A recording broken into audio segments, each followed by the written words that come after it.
now there's more pressure for transparency in the seafood world for fish farms to list if there is color added.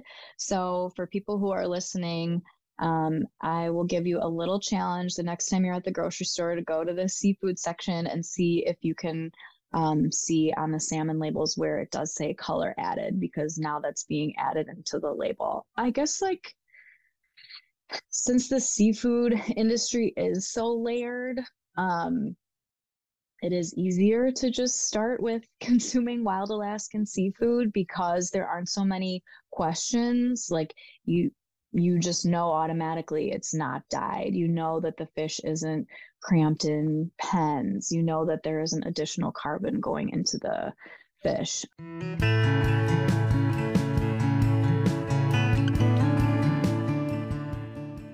Hello and welcome back to the Outdoor Minimalist podcast. I'm your host, Meg Carney, and I'm an outdoor and environmental writer and author of the book, Outdoor Minimalist, Waste Less Hiking, Camping, and Backpacking.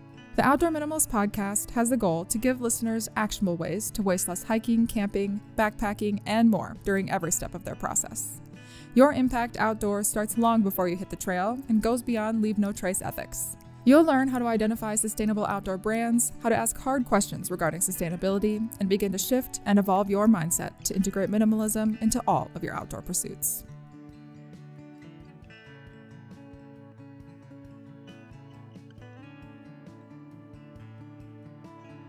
Fish fanatics, this episode is for you. In episode 143 of the Outdoor Minimalist podcast, we are doing a deep dive into how the fishing industry really operates, and we help answer the question of whether wild-caught fish is really the healthiest and most sustainable option. Since I haven't eaten fish for most of my life, I am far from an expert on this topic. That's why I'm stoked to sit down and learn from Adra Kusnirova. Adra is a wild Alaskan fishmonger located right outside of Milwaukee, Wisconsin. She first met her Slovak husband when he was running a fish processing plant in Alaska. She lived up there with him for a few summers, and when they permanently relocated to the lower 48, they started Alaska Fresh to sell their friends sustainably harvested wild-caught fish from Alaska. She's always lived a low-waste, minimalist lifestyle, but the culture shock of coming back to civilization at the end of each summer in Alaska really inspired her to take more action. Alaska Fresh was founded with the signature goal to provide the world's best wild fish to the continental United States at an affordable price while supporting the long-established artisanal traditions of a remote Alaskan fishing village and its fishermen. So thank you for joining me on the Outdoor Minimalist podcast today. I am excited to have you here and dive into the topic of fish and fishing and how we eat fish and how that fits into a more sustainable worldview, I guess. So to start, I'm going to kind of modify my standard question and make it more fishing focused. So how did you become interested in fishing and how does it fit into your life now? All right. Well, I became interested in fishing by proxy because when I met my husband, he was managing a salmon processing plant in Alaska.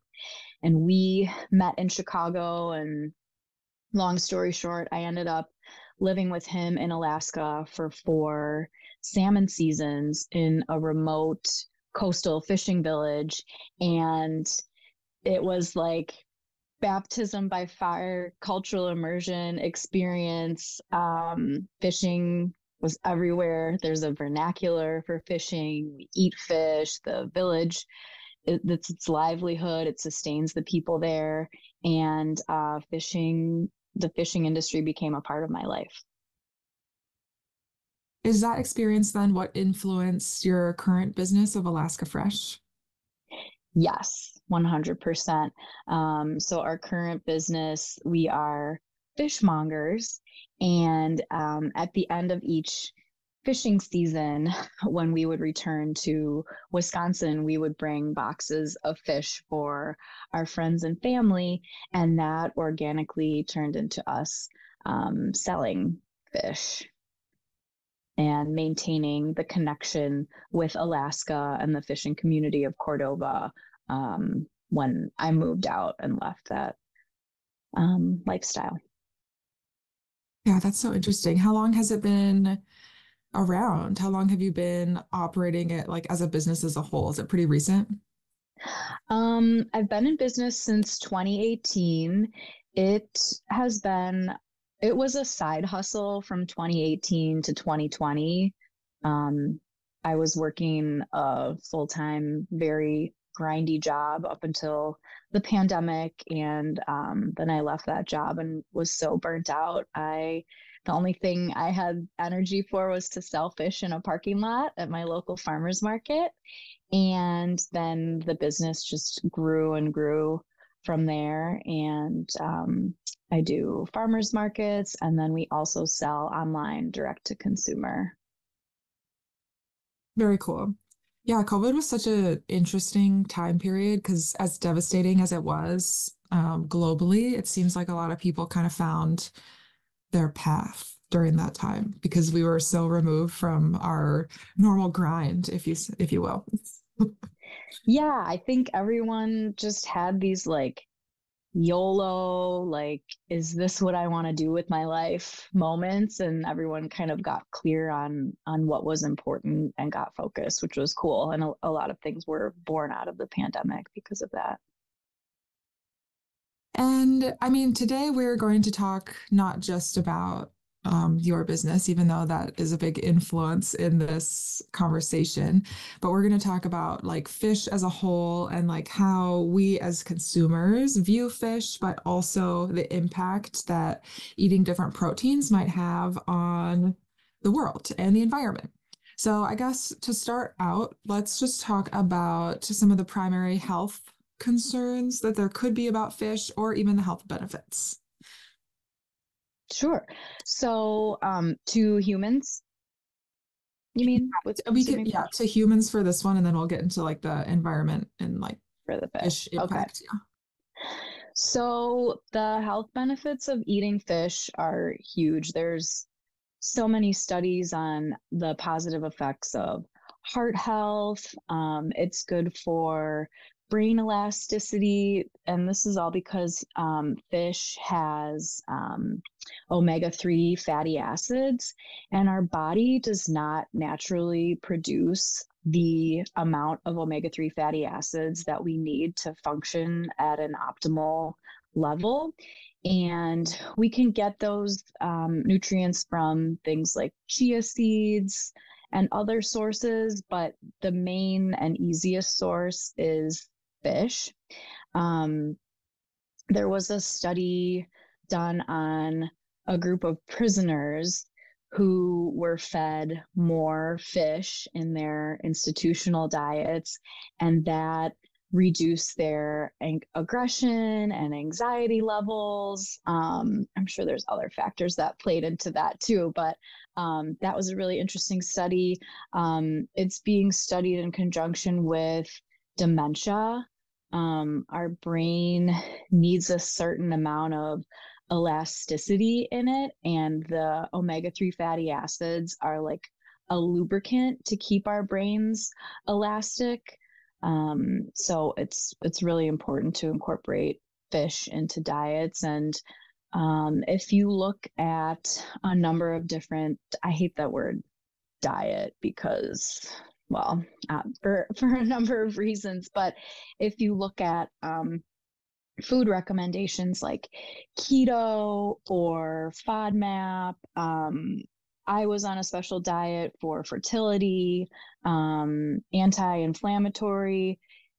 So many things are eliminated, like sugar, gluten, caffeine, alcohol, but on the majority of diets, I'm using air quotes, fish is an acceptable food, which I think speaks to the importance of humans needing it in their diet. Yeah, absolutely. And this is a good reminder for me to take my omega-3 supplement. Thank you. Yes, you're um, welcome.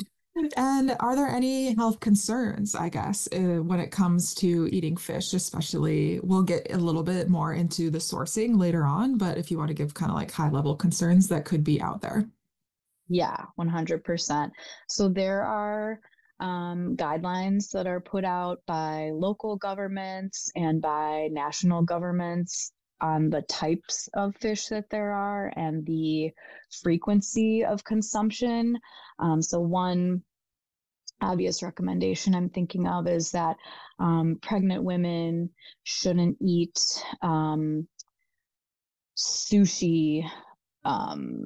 Sorry, let me back up here. Pregnant women shouldn't eat fish that's not sushi grade. Sorry, I'm getting so tripped up. Can I just take a moment? Yeah, no, that's fine. Okay, sorry. So the question was recommendations. Okay, we're talking about recommendations. Okay. So I'm gonna not go into the pregnant women situation. So there are recommendations from local governments and from federal governments, depending on the type of fish and the quantity of fish that can be consumed. A big question for people and something that's been in the media is mercury. Like, what's the mercury level in fish and how often can I eat it? Like for tuna, you're not supposed to eat it more than 3 times a month, especially if you're pregnant. You need to be monitoring that. And it's important to really know, like, if you are sourcing your fish locally what I mean by that is fishing for your own fish, to check the guidelines and the warnings essentially that are out there for contaminants like PFAS and different levels of things that are not healthy that might be in the fish. So for example, in the Great Lakes, if people fish for salmon, they can't eat that as a sushi. It needs to be cooked. But if your fish is wild caught from Alaska, that is sushi grade salmon. And that does the grade, like it being sushi grade, is that primarily based on potential pollutants or are there other factors? I've just never considered that, I guess. Yeah, that's a good question. I think, you know what? I actually don't know the answer to that. Oh, that's okay. So We can skip I'm that. not going to I go just into was, that. that's fine. Yeah, but Um, that's a good question. yeah, I mean, I used to love sushi, but I eat vegan sushi now. Anyway, I Oh, digress. cool. So, yeah, that's really interesting about the health concerns and how it will differ from area to area. And I think that's a good reminder that even if you catch fish yourself to eat, to kind of like stay up to date with local guidelines in terms of fishing and if there are any potential contaminants in the water that can influence your health. And so moving forward, if we're looking kind of bigger picture sustainability wise, what is this is going to be kind of a big question, so take it in whatever direction you want. Okay. What is the environmental impact of fishing? So as a whole, but then also the impact it has on fish as a group. Yeah, this question can go so many different ways because we can look at what's the carbon footprint of the fish? Is my fish coming from my local lake where I just caught it a mile away, or do I live on that lake, or is my fish coming from Alaska and it takes carbon to get it down to the lower 48? Is my fish farmed, and that means that it requires food pellets that are processed and more carbon input to go into the fish meal? Or actually, some fish meal is now being made with krill that they are harvesting in the South Pole, and that's taking away from the penguins and whales and like local ecosystem there. You can also look into or think about it. If you are eating farmed fish, is it coming from a system that uses aquaponics? So they're also growing lettuce and doing regenerative farming along with the fish and recycling the water. Um, there's so many different ways to go with it. So I don't think that I know that I didn't completely answer the question, but it just depends. I guess what's most important to you, and then also like looking at it from the facet of supporting your community or supporting a community. Lately, I've been looking at the idea of sustainability in terms of sustaining a culture of a fishing village, because that is something that is kind of fading away as we face overfishing in areas that are not regulated, which is not the case for Alaska. That's why I'm so happy to be working in the Alaskan fishing industry, because they have super heavy regulations there. But that does require people to purchase fish from Alaska to maintain the livelihoods and cultural developments of the fishing industry that have been built up over hundreds of years. So yeah, the more and more I dive into sustainability, I'm like, what does sustainability mean? Yeah, there's a lot of different angles, I guess, to sustainability. And like you said, it kind of depends what you are concerned about when you are deciding to eat fish. Is this episode making you hungry? Well, if you're planning a fish-focused meal anytime soon, you might want to try some of Alaska Fresh's wild-caught fish. And you're in luck, because they're giving us an exclusive 10% off for Outdoor Minimalist listeners. Head to alaskafreshsalmon.com and choose from Copper River King salmon, wild Alaskan halibut, all natural wild salmon pet treats, salmon burgers, which is my boyfriend's personal favorite, and many other wild-caught fish options. Use the code Outdoor Minimalist at checkout to get 10% off your next order. So if we do look at some of the examples that you shared, so like wild caught and then farmed fish, are there differences in impact when it comes to those two things, and also in overall quality of the end product? Yeah, I'm glad you brought this up, because for the last few decades, there's kind of been this narrative of wild is better than farmed, and I only eat wild, like from the wild side. And then the farmed fishermen, aquaculture camp is like, no, farmed fish aren't bad, and we're doing it in a sustainable way. So my answer to that, and what I tell all of my customers, is that it's just so important to know your source, because there's good wild fish and then there's bad wild fish. So an example of good wild fish is the Alaskan fishing system.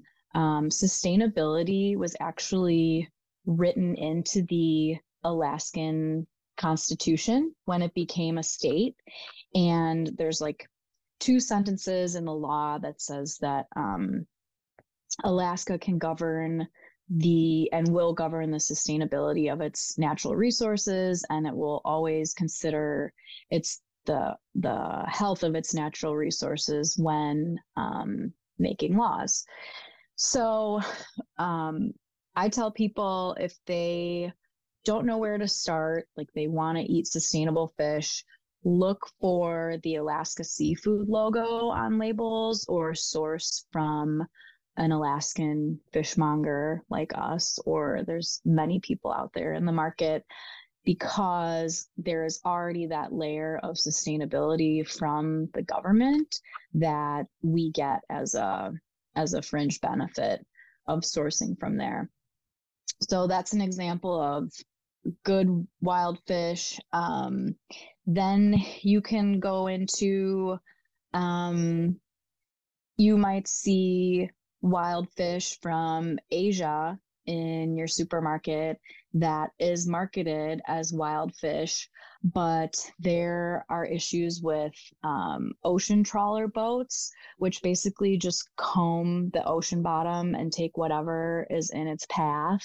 There's issues with human trafficking at sea, like people not having access to internet or communications and being at sea for 9 months. So if you don't know your source, then you don't know exactly if your fish was involved in that supply chain.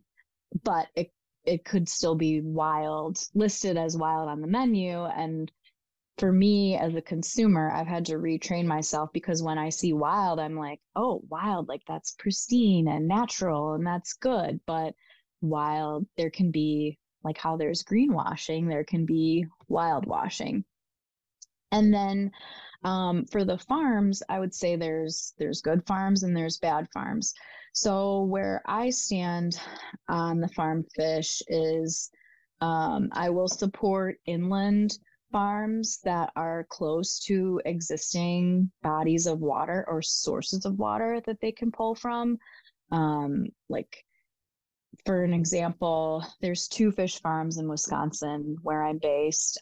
Superior Fresh is one of them, and they have a good water source that they're not overly depleting because we're in the Great Lakes. We have a source of water here. But there are plans to build a fish farm in Ohio or Indiana where they don't have access, where they're not closer to a water source. And there's even um, plans where they're trying to fund fish farms in the desert in India. And like, that doesn't make sense. I think we're in a really hard spot because I Googled this morning. There's 8 billion people on the planet now, and we have to feed them somehow. And so if you look at it from like the farming perspective, yeah, we have to farm our meat, unfortunately. So there can be good fish farms, and then like the bad ones that I mentioned being in a not strategic geographical area. And then something that is a threat to the wild fish, they're called open net farms in the ocean, like pen nets. And that is basically where there's a net in the ocean. So that's like taking up space in this wild ecosystem. And fish food, fish excrements, and even the farmed fish can escape from the net, and then they can crossbreed with the wild populations and forever taint their DNA. So I am definitely opposed to open net, open pen. Why am I tripping this up? Yeah, I know what you're talking about. Yeah. I feel like in that fishing documentary, what was it called? Seaspiracy. That was like their main focus, was like the open pen in the oceans. And yeah, they seem kind of gross, honestly. Like, I'm not sure if I ate fish, would I want to eat that? Probably not. So let's talk a little bit about quality as well. So like from a consumer perspective, most of the time, well, in today's economy, a lot of people are shopping based on price. But if we're shopping primarily on like getting the most nutritional value for what we're paying, I guess what would be kind of the differences between wild caught or farmed fish? So some people say that there are actually more omega-3s in farmed fish, but that is because the ones that do have high levels of omega-3s, they are bred for that. They are like GMO fish. And then you have wild fish like Copper River sockeye or Copper River king, which are harvested from the Copper River Delta in South Central Alaska. Those are super healthy fish with high levels of omega-3 fatty acids because they spend their life 3 to 7 years in the wild, swimming out in the open ocean, building their muscle, eating wild food sources, and then they're harvested right before they're about to spawn. So they have definitely a better quality of life. So it's kind of like if you're into free range eggs or free range chicken or grass fed beef, that is like the equivalent to wild fish. I think fish and seafood in general is such an underrepresented protein out of all of the protein categories, like compared to poultry and beef, that I am a proponent of eating any type of fish, just getting more fish on the table and more fish in the menu. And obviously I am biased towards wild caught because that's our business. I think just like once you see the color and you see the scales, if you go and compare like a wild caught piece of salmon, for example, to a farm piece of salmon, you'll notice it's like brighter color. It just looks healthier. We actually did a taste test with a piece of a fillet of king salmon from Lake Michigan and a fillet of sockeye salmon from Alaska. And even though king salmon is a superior fish to sockeye, it had a grayer flesh. It was mushier, muddier, kind of like a catfish. And one of my employees took it home to her daughters who eat the wild Alaskan fish like nothing. Like they always want more of it. They didn't finish the king salmon from Lake Michigan. So I don't know. That's just like, an oral testament. But yeah, I hope that answers your question. Yeah, I am also curious because I have heard that sometimes like farmed fish will alter the color so they don't appear as, I guess, I don't know how to say this, but so they appear healthier, I guess, like maybe they'll add pink to the salmon flesh so it looks closer to the wild caught, but it's not necessarily true, obviously, because it's altered. So as a consumer, how do you kind of navigate those types of things? I know you mentioned one kind of like certification from Alaska earlier, but are there other ways? Yeah, now there's more pressure for transparency in the seafood world for fish farms to list if there is color added. So for people who are listening, I will give you a little challenge the next time you're at the grocery store to go to the seafood section and see if you can see on the salmon labels where it does say color added, because now that's being added into the label. I guess like since the seafood industry is so layered, it is easier to just start with consuming wild Alaskan seafood because there aren't so many questions. Like you just know automatically it's not dyed. You know that the fish isn't cramped in pens. You know that there isn't additional carbon going into the fish. Farmed fish, to answer your question, it does have color added to it. Not all of it, but a lot of it does have color added. And there's this pushback on the aquaculture side towards the wild fish proponents saying like, just because it's dyed, it doesn't mean it's bad. And that might not even be true in all cases, but there's still so much that's muddy there. We need to assume that it is dyed if it doesn't say otherwise, or if you can't like physically tell from looking at it if it doesn't have like a gray color. And the salmon get their color from what they eat. So that's why the farm fish, they're eating the pellets and fish meal, and that doesn't give them like the bright, rich color that salmon in the wild get from eating krill. Yeah, that's interesting. It's good to hear that they're kind of moving in a more transparent direction to label that if fish are being dyed or not. But as a consumer, you definitely have to take the time to read those labels up front, and then you can kind of find brands that are more ethical and hopefully are more transparent in their supply chain fully. If you've enjoyed listening to this interview and any of our other interviews on the Outdoor Minimalist podcast, we'd love to hear from you. One super easy and free way to support our content is by leaving us a review on Apple Podcasts. We thank you for listening to and supporting our work so that together we can create a better outdoor space as we recreate. So I know that's kind of a lot of information already, but are there other factors when it comes to consuming fish or purchasing certain types of fish that consumers should be aware of? I'm just trying to think if there's other things to add. Yeah. Okay, I want to talk about frozen versus thawed, because